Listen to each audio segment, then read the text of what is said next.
ठीक है। हम लोग हिस्ट्री में एक टॉपिक देखे थे, सिंधु घाटी की सभ्यता। थोड़ा सा हमने उस पर चर्चा भी किया था, इंडस वैली सिविलाइजेशन पर। बीपीएससी के एग्जामिनेशन के दृष्टिकोण से यह काफ़ी इम्पोर्टेंट चैप्टर है और यहाँ से कुछ फंडामेंटल जानकारियाँ प्राप्त होता है। आज हम लोग यहाँ देखेंगे कि महत्वपूर्ण सिंधु घाटी स्थल जो है उसकी नगर नियोजन व्यवस्थाएं क्या थी और उस स्थल की मुख्य विशेषताएं क्या थी। ठीक है, यानी सिंधु जो स्थल है उनसे जुड़े हुए जो महत्वपूर्ण चीज़ें हैं उसके बारे में हम लोग देखेंगे। ठीक है, अब देखिए सिंधु घाटी की जो सभ्यता है, तो सिंधु घाटी की सभ्यता अपने उत्कृष्ट नगर नियोजन व्यवस्था के लिए प्रसिद्ध था। यानी इसके जो शहर का निर्माण किया गया था वह बिल्कुल ही वेल प्लान में किया गया था। एक नियोजित शहर के रूप में इसको डेवलप किया गया था। सड़कें एक दूसरे को समकोण पर काटती थी। ठीक है, सड़क के किनारे नालियां बनी होती थी। ठीक है, ये नालियां ढकी हुई होती थी। नालियों की सफाई की एक बेहतर व्यवस्था किया गया था। जल निकासी प्रणाली की एक उत्तम व्यवस्था था। इस तरह से हम देखते हैं कि सिंधु घाटी जो सभ्यता थी वह अपनी नगर नियोजन व्यवस्था और उत्कृष्ट जल निकासी प्रणाली, इन दोनों के लिए अपने समकालीन जो सभ्यता थी उसी में नहीं बल्कि आने वाली सभ्यताओं से बहुत ज़्यादा आगे थी। एक तो जो घरों का निर्माण किया जाता था वह पकी हुई ईंटों से निर्मित किया जाता था और पकी हुई ईंटों से उसको बनाया जाता था। घर का प्लानिंग बिल्कुल बेहतर ढंग से किया जाता था, जैसे तैसे नहीं बसा दिया जाता था, एकदम लाइनिंग करके बनाया जाता था। इसलिए एग्जामिनेशन में क्वेश्चन पूछता है कि सिंधु घाटी सभ्यता की नगर नियोजन व्यवस्था किस मॉडल पर आधारित थी। तो उसकी नगर नियोजन व्यवस्था जो थी वह ग्रिड प्रणाली पर आधारित थी। कौन प्रणाली थी? तो ग्रिड प्रणाली। इस ग्रिड प्रणाली पर उसकी नगर नियोजन व्यवस्था क्या थी? आधारित थी। अब यहाँ देखेंगे कि सिंधु घाटी सभ्यता के जो भी स्थल मिला है उन स्थल की कैसी संरचना थी और क्या क्या इससे जुड़ा हुआ था। ठीक है, तो अब हम यहाँ देखते हैं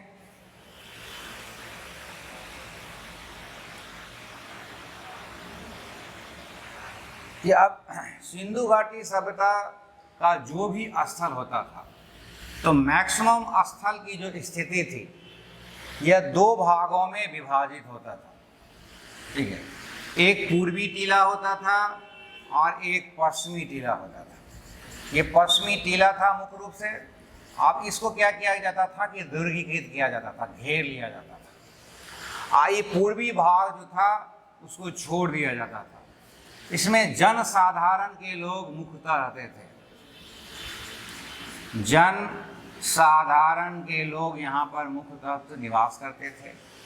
ठीक है, और पश्चिमी भाग जो था इसमें कुलीन लोग रहते थे और इसको एक बेहतर ढंग से घेरा गया था।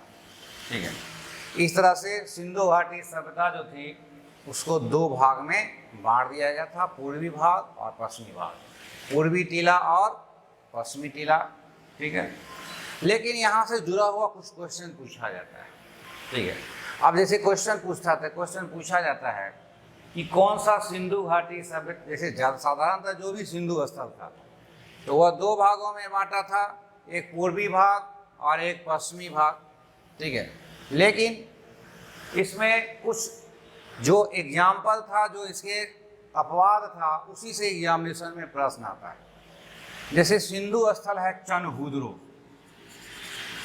अब ये चनहुद्रो जो है, अब इसका दुर्गीकरण नहीं किया गया था, यानी इसको घेरा नहीं गया। तो क्वेश्चन पूछ देता है कि कौन सा सिंधु घाटी का स्थल है जिसका दुर्गीकरण नहीं किया गया था। तो आंसर हमारा हो जाएगा चनहुद्रो, जो पाकिस्तान में जो सिंधु नदी के तट पर स्थित है, सिंध प्रांत में यह स्थल स्थित है। ठीक है, अब एक स्थल था कालीबंगा।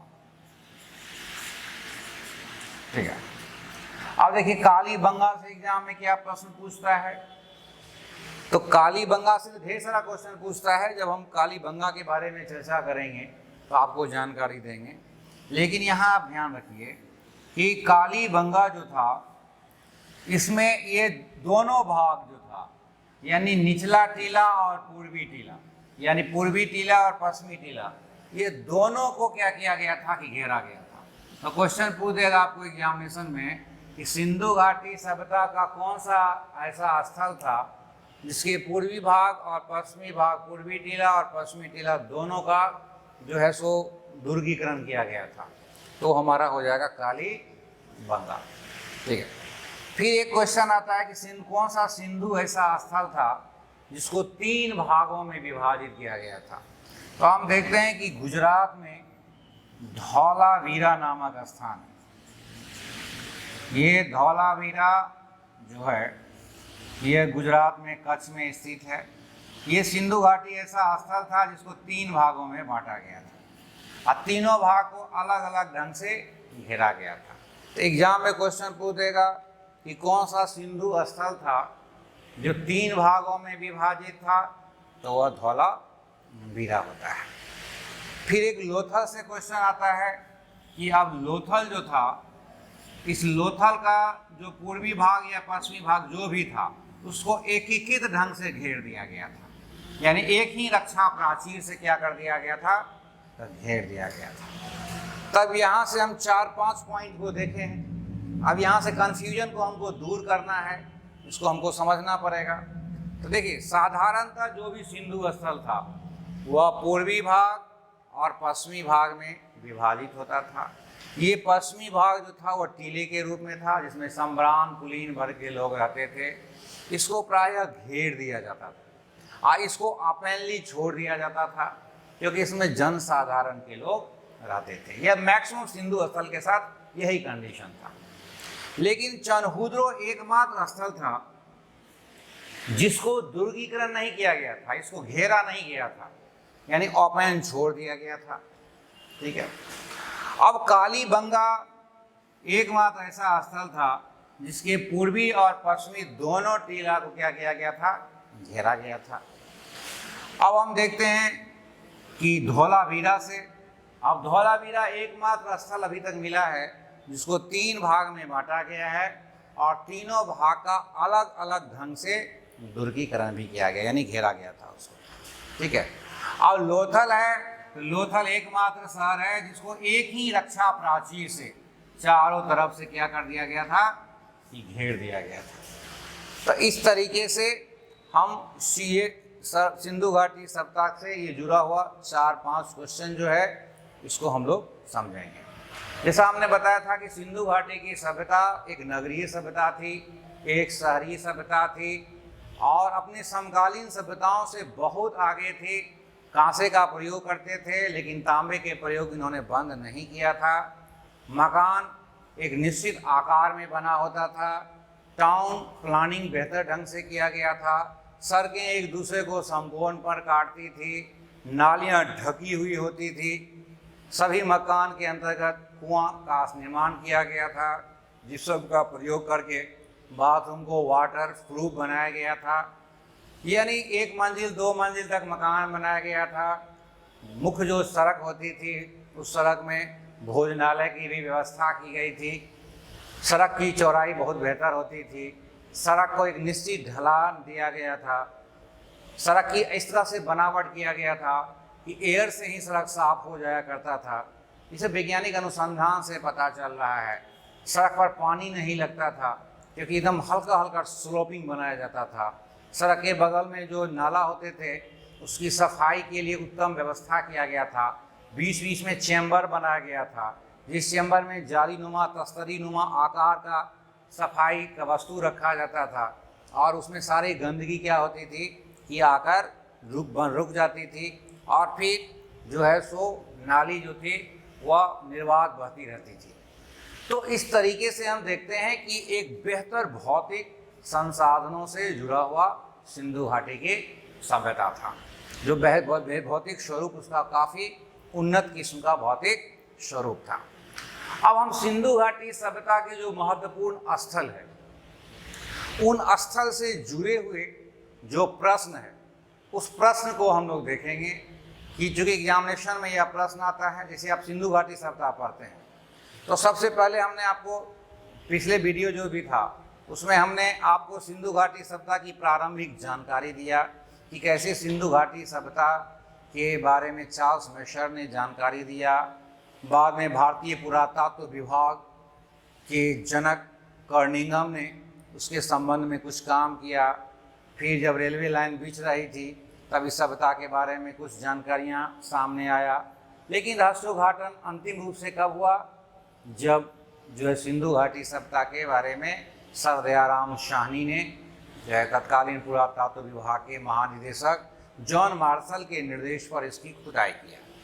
तो मैंने उसकी भौगोलिक स्थिति भी बताया, मैंने उसकी धार्मिक स्थिति बताया, पॉलिटिकल स्थिति बताया, आर्थिक स्थिति को भी बताया। इसमें ज़्यादा क्वेश्चन आता नहीं है क्योंकि ये लोग विभिन्न बंदरगाहों से व्यापार किया करते थे। मुख्य पेशा इनका एग्रीकल्चर था, इसके अलावा वह व्यापार किया करते थे। लेकिन मुख्य रूप से जो क्वेश्चन पूछता है सिंधु घाटी से, वो विभिन्न सिंधु स्थल जो है उन स्थलों से एग्जामिनेशन में प्रश्न आता है। जैसे हड़प्पा है, मोहनजोदड़ो है, कालीबंगा है, रोपर है, ठीक है, बनवाली है, आलमगीरपुर है, सूतका गेंडोर है, सुरकोटता है, राणा घुंडई है, धौलावीरा है, रंगपुर है। अब ये विभिन्न सिंधु स्थलों से एग्जामिनेशन में प्रश्न आता है। तो हम लोग अब देखेंगे कि ये क्या क्या कहाँ से क्या प्रश्न आता है, उसको हम लोग क्रमिक ढंग से देखेंगे।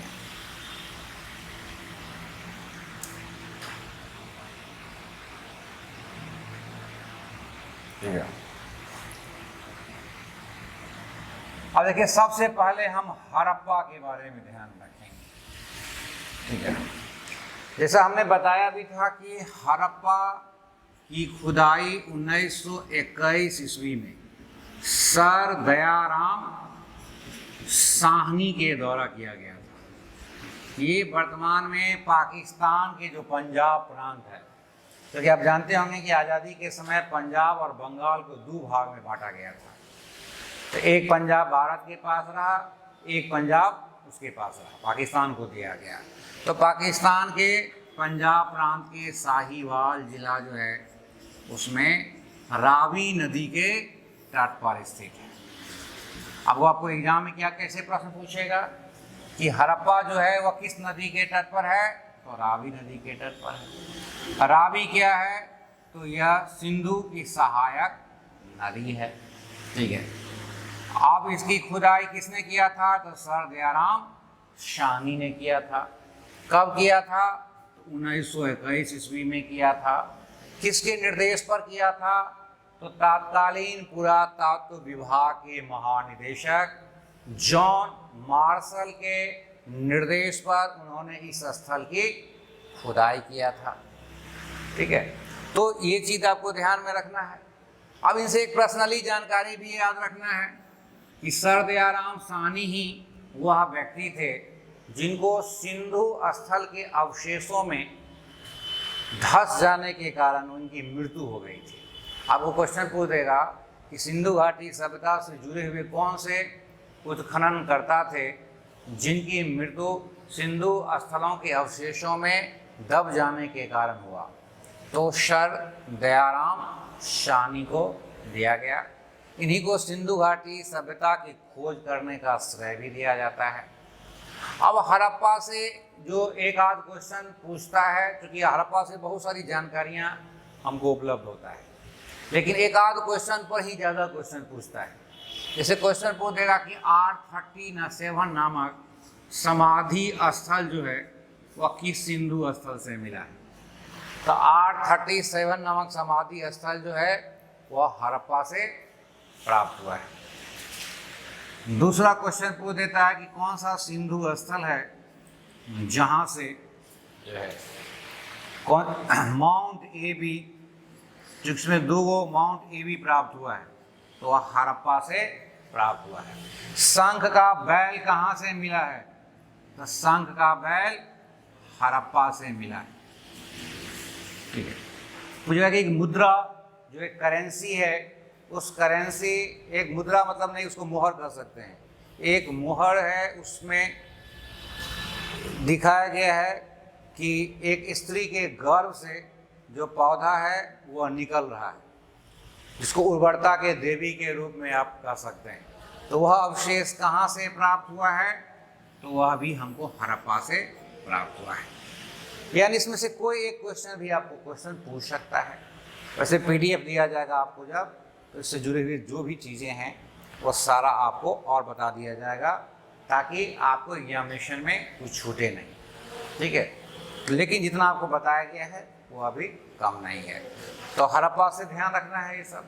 दूसरा सिंधु जो स्थल है, जो महत्वपूर्ण स्थल है, वह है मोहनजोदड़ो। ठीक है।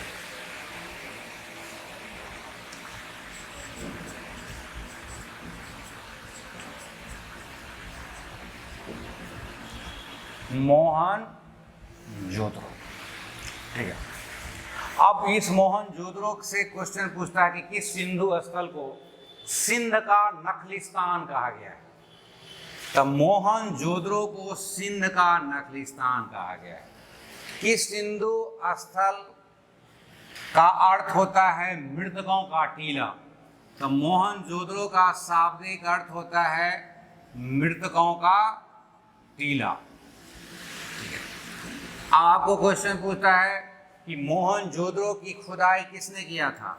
तो मोहनजोदड़ो की खुदाई 1922 ईस्वी में राखलदास बनर्जी ने किया था। राखलदास बनर्जी ने मोहनजोदड़ो की खुदाई किया था। ठीक है। ये दूसरा स्थल था जिसके बारे में जानकारियां प्राप्त हुआ है। ठीक है। पूछता है कि कौन सा सिंधु स्थल है जो एक बौद्ध स्तूप के अवशेषों पर स्थित था, तो के नीचे स्थित था। तो मोहनजोदड़ो के ऊपर में क्या है कि कुषाण कालीन एक बौद्ध स्तूप था। ऊपर से बौद्ध स्तूप है और नीचे से हमको सिंधु घाटी सभ्यता के संबंध में जानकारियां प्राप्त होता है। मोहनजोदड़ो किस नदी के तट पर है? तो यह सिंधु नदी के तट पर है।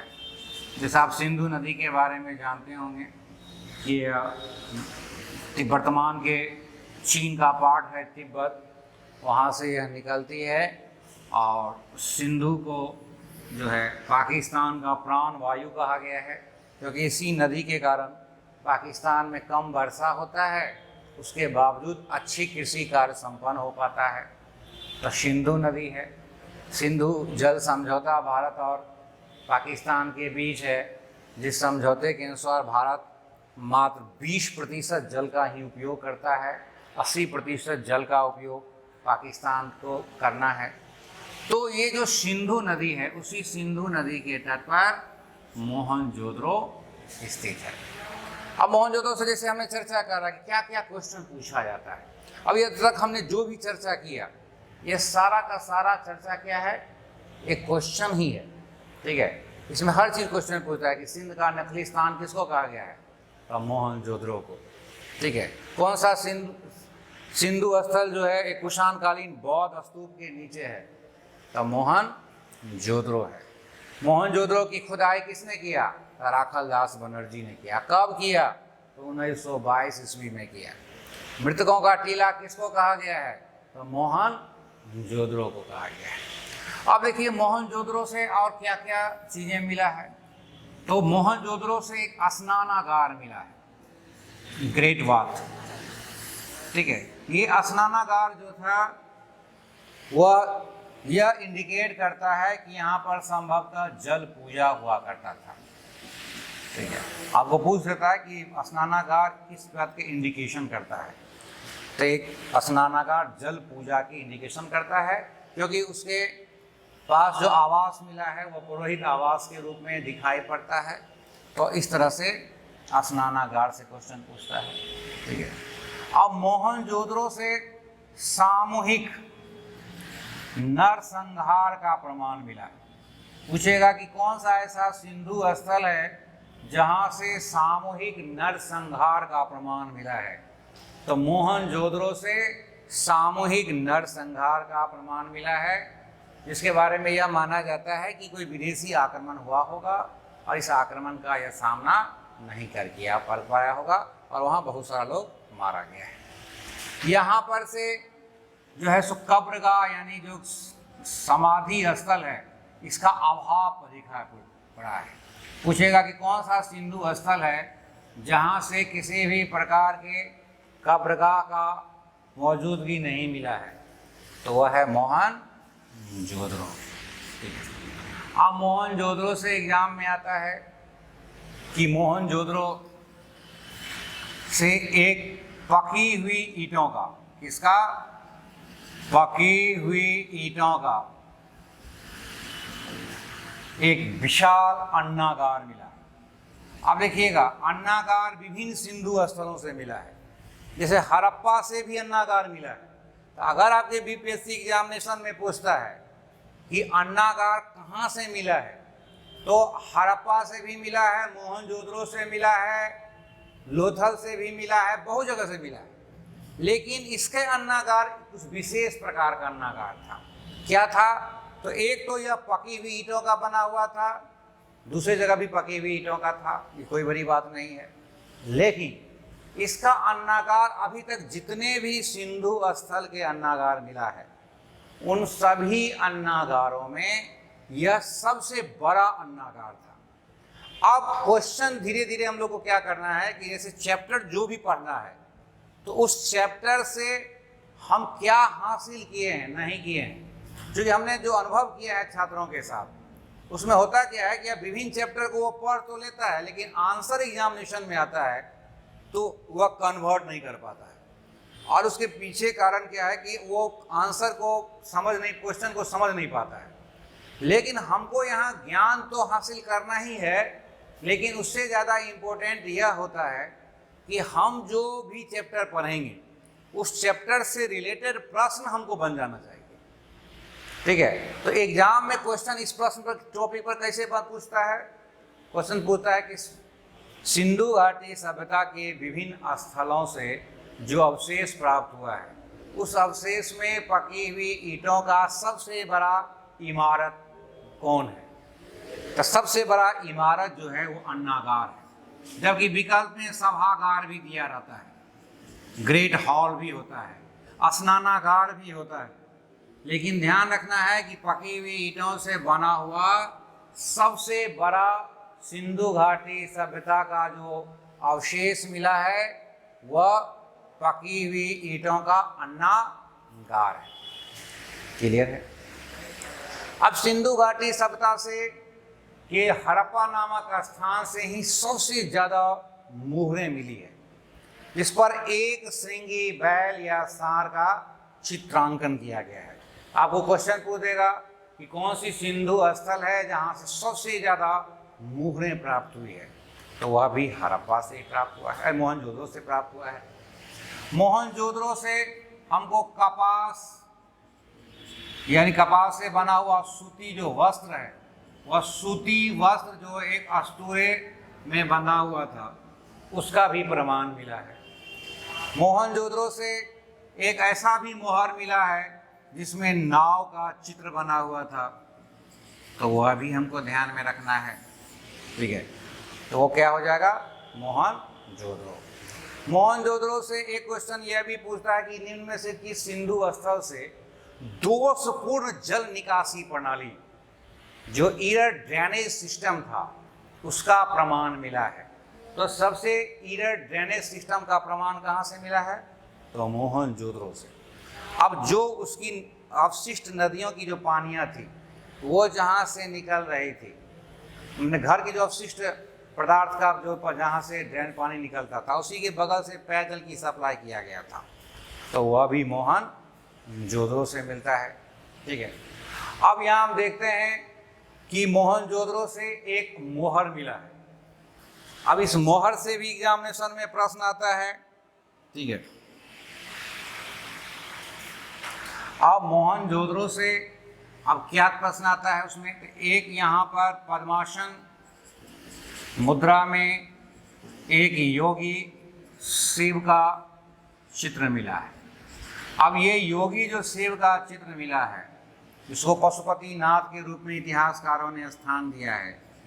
यह शिव जो थे वह 3 वो सिंह लगाए हुए थे, ठीक है, योग मुद्रा में, पद्मासन मुद्रा में बैठे हुए हैं, ठीक है। इनको हाथी,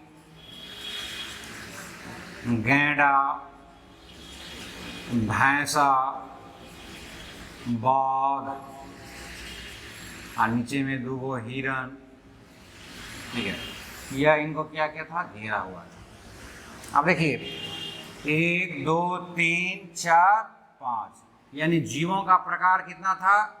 एक बार एग्जाम में पूछ दिया था तब 5, लेकिन जीवों की संख्या कितना था? तो 6। और नीचे में 2 गो जो है मोर भी जो है वह बैठी हुई थी, ठीक है। तो इस मुद्रा में आपको अब ये क्वेश्चन भी पूछ सकता है कि कौन सा जीव नहीं था? तो हाथी था, गैंडा था, भैंसा था। लॉजिकली थोड़ा सा याद कर लीजिए, भैंसा थोड़ा सा मोटा हो जाएगा, गैंडा और बड़ा हो जाएगा, तो हाथी, बाघ, हिरन, ठीक है, 3 गो तो ऐसे याद हो गया। और नीचे में 2 गो मोर था। तो पशु के रूप में मोर नहीं है, वो पक्षी है। तो पशुओं की प्रकार जो थी वह 5 थी और पशुओं की संख्या कितना था? तो 6 था। तो यह भी कहाँ से मिला है? तो मोहनजोदड़ो से मिला है, ठीक है। तो मोहनजोदड़ो से इतने सारे जानकारियां हमको इकट्ठा करना है। तो मृतकों का टीला किसको कहा गया? तो मोहनजोदड़ो को। सिंध का नखलिस्तान किसको कहा गया है? तो मोहनजोदड़ो को।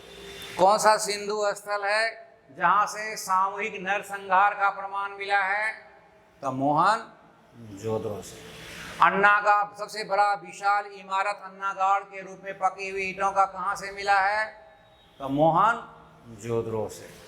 यहाँ सिंधु स्थल की प्रारंभिक जो चरण था और का भी प्रमाण मिला है। मोहनजोदड़ो के 5 जो अवस्था है वहां तक खुदाई हुआ है, ठीक है। तो यह एक समृद्ध नगर था। इतिहासकार पिगमट ने इसको हड़प्पा के साथ एक जुड़वा राजधानी भी कहा था। यहाँ एक बहुत बड़ा राजभवन भी मिला है। पूछ देता है कि किस सिंधु स्थल से एक विशाल सभागार या राजभवन मिला है? तो वह है मोहनजोदड़ो, ठीक है। स्नानागार कहाँ से मिला? तो मोहनजोदड़ो से। पशुपति शिव के योग पद्मासन मुद्रा में योग की मुद्रा की प्रतिमा कहाँ से मिला है? तो मोहनजोदड़ो से। अब उसमें क्या क्या था उसको ध्यान में रखना है। कहाँ से दोषपूर्ण जल निकासी प्रणाली का प्रमाण मिला है? तो मोहनजोदड़ो से। किस सिंधु स्थल से जो सब गृह था यानी कब्रगाह था उसके अभाव मिला है, यानी उसकी प्रमाण नहीं मिला है? तो अभी मोहनजोदड़ो से, ठीक है। तो ये सारा जानकारी जो अभी आपको हमने दिया वह मोहनजोदड़ो से ध्यान में रखना है। तो हमने 2 स्थल के बारे में देखा, हड़प्पा और मोहनजोदड़ो। और हड़प्पा पंजाब में है जो भी पाकिस्तान में है, और मोहनजोदड़ो सिंध में है। क्वेश्चन एग्जाम में ऐसे भी पूछा जाता है कि निम्न में से कौन सा सिंधु स्थल है जो भारत में नहीं है? तो जैसा हमने बताया था कि सिंधु घाटी सभ्यता की जो स्थल है वह 3 देशों में फैला हुआ था, अफगानिस्तान, भारत और पाकिस्तान। उसकी भौतिक स्वरूप भी, भौगोलिक स्वरूप भी बताया था कि 12,99,600 वर्ग किलोमीटर क्षेत्र में यह फैला हुआ था। यद्यपि अब नए नए सिंधु स्थल के बारे में पता चल रहा है, तो ये सिंधु स्थल के क्षेत्रफल में वृद्धि हो रहा है। उत्तर से दक्षिण और पूर्व से पश्चिम, उत्तर से दक्षिण करीब 1400 किलोमीटर लंबाई हो गया है मांडा से दैमाबाद, और पूर्व से पश्चिम जो है यानी पूर्वी क्षेत्र है आलमगीरपुर और पश्चिमी क्षेत्र है सुतका गेंडोर, ठीक है। तो दोनों के बीच में 1600 किलोमीटर की लंबाई है।